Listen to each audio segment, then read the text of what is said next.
6 years. In the world of semiconductors, 6 years is a lifetime.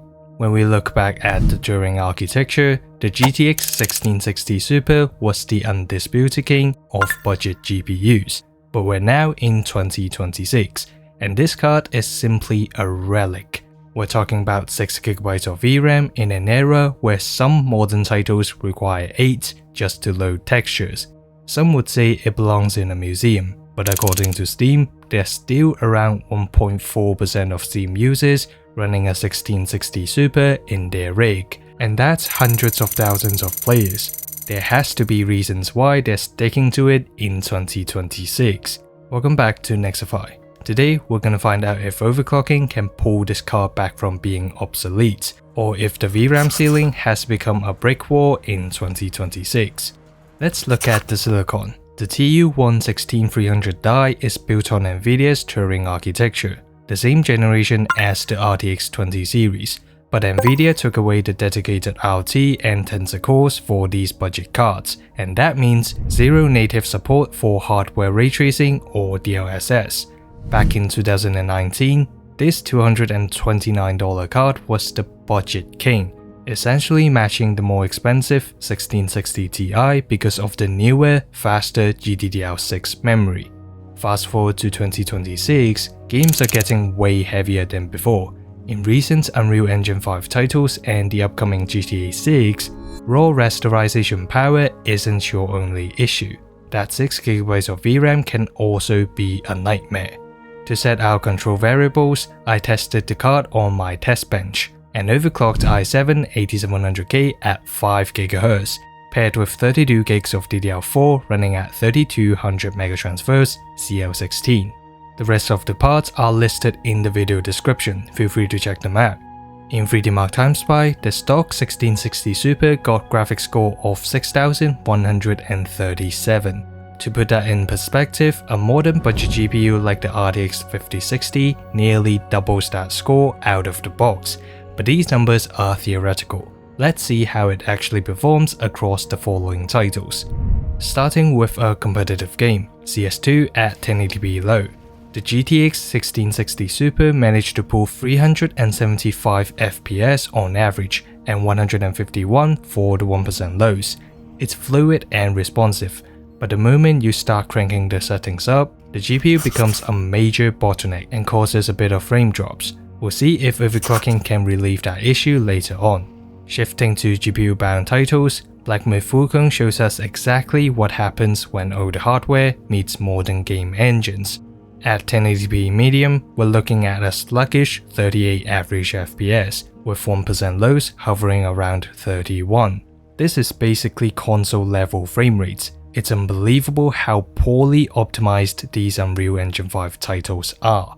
On the other hand, Cyberpunk 2077 performs way better than I expected. At 1080p medium, the 1660 Super offers 64 FPS on average, and the 1% lows are sitting at 49 FPS. That's actually not bad at all considering it's one of the most demanding titles.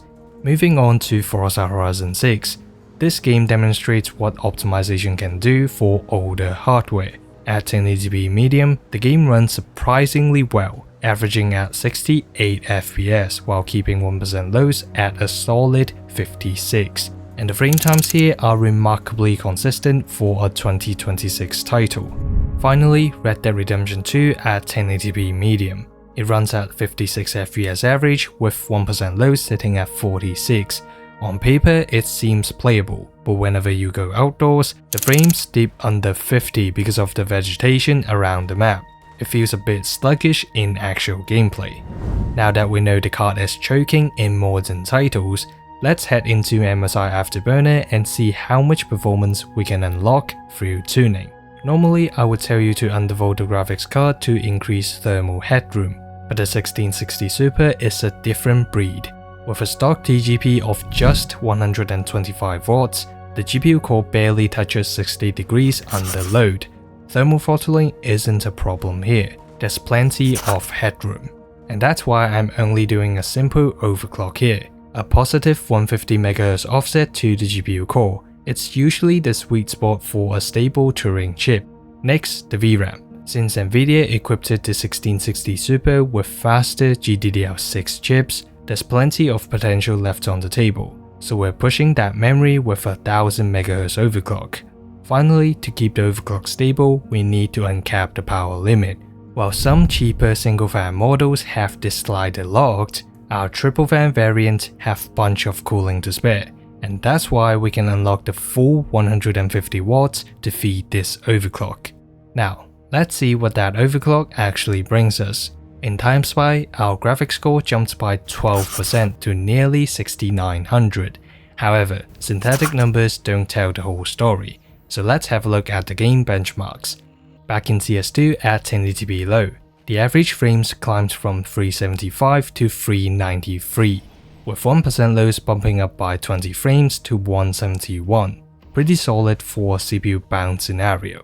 But when we crank it to 1080p high, the GPU overclock shines through. The FPS jumped from 214 to 237, though the 1% lows barely move. In Black Myth Wukong, we saw a 10% uplift. The FPS bumped from 38 to 42, and the 1% lows from 31 to 34. Well, 10% sounds like a lot, but that's actually only 3 to 4 frames. And technically, you could slap on TSR or FSR upscaling to boost those frames, but let's be real here. Upscaling from 720p will make your game look like smeared fastline. Without access to modern technologies like DLSS 4.5 or FSR 4, this UE5 title can only run at console level frames. In Cyberpunk 2077, things look a lot better. The average rose from 64 to 71 FPS, and 1% lows pushed from 49 to 55. More importantly, the frame time spikes are basically gone, pushing those 1% lows closer to the 60 FPS mark. This simple overclock makes the game feel noticeably smoother. On the other hand, Forza Horizon 6 gave us slightly less than a 10% gain, hitting 73 FPS average. How about the 1% lows? They're completely unchanged. Why? Because this 2026 Forza title is both CPU and GPU demanding. When handling complex scenes, the 1660 Super is actually waiting on the 9-year-old i7 chip. You could argue that there will be more gain if I pair it with a 9800X3D, but honestly, who would even do that? Finally, our DR2. The average FPS climbed from 56 to 61, but again, 1% lows stayed at the same level. Though the frames look fine on paper, in heavy outdoor scenes, the density of vegetation absolutely overwhelms the chip. Overclocking simply cannot save it when it's just too weak for certain complex scenes. So, is the GTX 1660 Super dead in 2026? Yes and no. For competitive and well-optimized titles like CS2 and Forza Horizon 6, it's still remarkably capable if you squeeze every last drop out of the silicon. But for heavy UE5 titles, even if that 6GB of VRAM doesn't overload, the raw power would be lacking. If you're still rocking one of these cards, a heavy overclock will buy you a few more months or a year of 1080p gaming. Just keep your expectations and your graphics low. In this economy, sticking to your old hardware is the best option.